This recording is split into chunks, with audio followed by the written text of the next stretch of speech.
says and talks about John's zeal.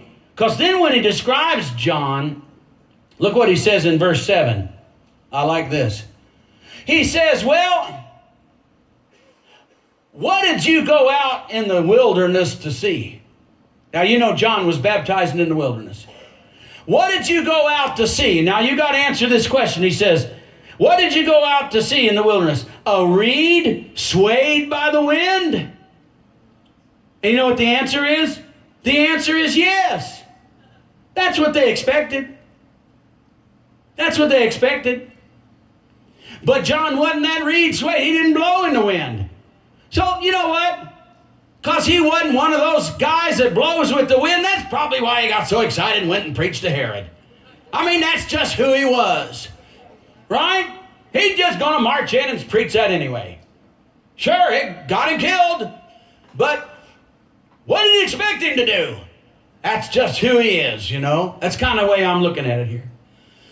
Because that's just who he is. But what did you expect him to do? What did you expect to see? And the answer is, they didn't expect that. The answer is yes. There was so much compromise and so much corruption of that day. What would you expect to see? Well, probably if you didn't know John, you'd probably expect to see somebody that's compromised.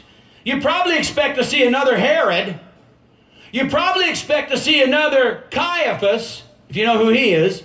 Or at least you'd probably expect to see another Nicodemus sneaking around at night trying to believe in Jesus in secret, right?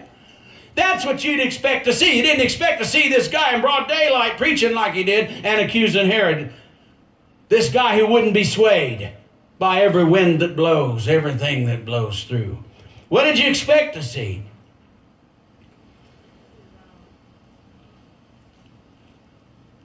And now when you think about it, what do people expect when they see you? What do they expect when you say, oh, I go to church? Now, they don't know you, but what do they expect when they hear you go to church, wherever? Same thing.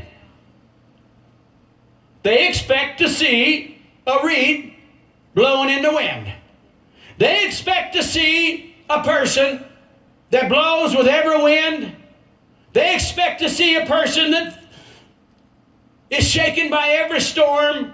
They expect to see a person that falls down with every circumstance. They expect to see a person that's riddled with fear. When you say you're a Christian, what do other people that don't consider themselves or don't go to church or whatever, what do they expect out of that? They expect to see a self-centered crybaby, full of unforgiveness, full of bitterness, full of judgment, full of anger, full of self-centeredness, full of criticism,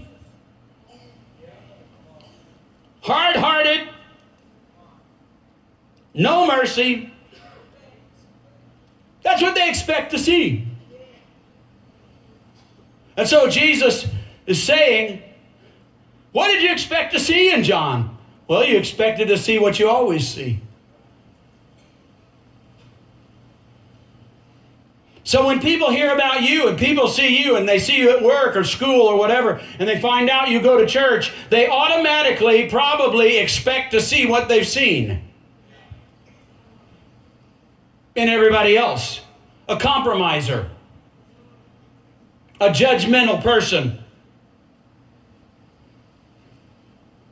They probably don't expect to see what I expect to see. I have different expectations for you. When I look at you, what do I expect to see? I expect to see a person who demonstrates the kingdom of God, demonstrates the power of God, and is helping to dismantle the kingdom of Satan. I expect to see a person who stands up to the powers of darkness and proclaims the kingdom of heaven and stands up to the powers of darkness, who demonstrates the kingdom of God, dismantles the kingdom of Satan. See, that's what I expect. I expect if you say you go to church here, I expect something different. I may make the same mistake that everybody else makes. If you go to another church, or I see that other church, or I see them coming out of the parking lot after an hour service or something, I may be making a terrible mistake.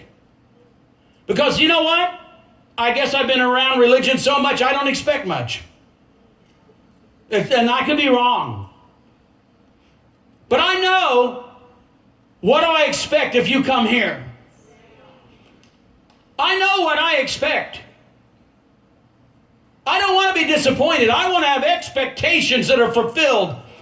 That you come here because you want to be something more. You don't want to be a reed shaken in the wind. You don't want to be blown by every storm. You don't want to be ordinary. You don't want to be fearful. You don't want to be self-centered. You don't want to be a big crybaby. You don't want to be whining about life and be somebody's victim. You want to live in the power. You want to proclaim the kingdom of God and dismantle the powers of darkness and demonstrate the kingdom to yourself, to your family, and to the world. That's what I expect out of you. I expect it. Somebody's got to have a high expectation of that word church, of that word Christian. And why not have that high expectation when I hear your name said? I expect something of your name. Your name means something. It does not mean defeat. It does not mean fear. It does not mean anger. When I hear your name, I hear kingdom of God advancing. That's what I expect.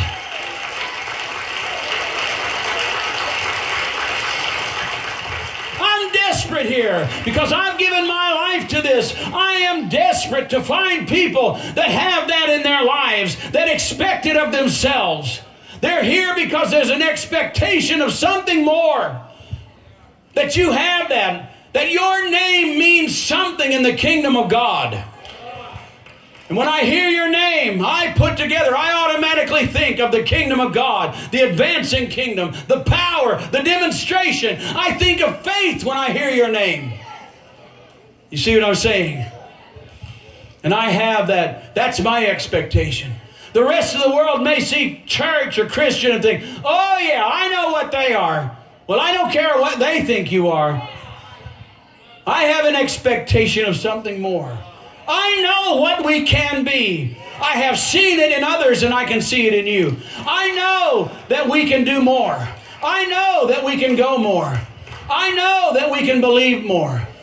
I know that we can pronounce the kingdom of God in this church just like Jesus did, and have a demonstration of the kingdom of God that drives out demons, that drives out sickness, that drives out oppression, that drives out the power of darkness. Why not here too? Let's have that expectation and be the people of God that demonstrates to the world, this is the place you come to get free. This is the place you come to get well. This is the place you come to get your head on right. To get your marriage straightened out, to get your life straightened out. This is God's emergency room to get your life put back together. This is the place. Let's have that expectation.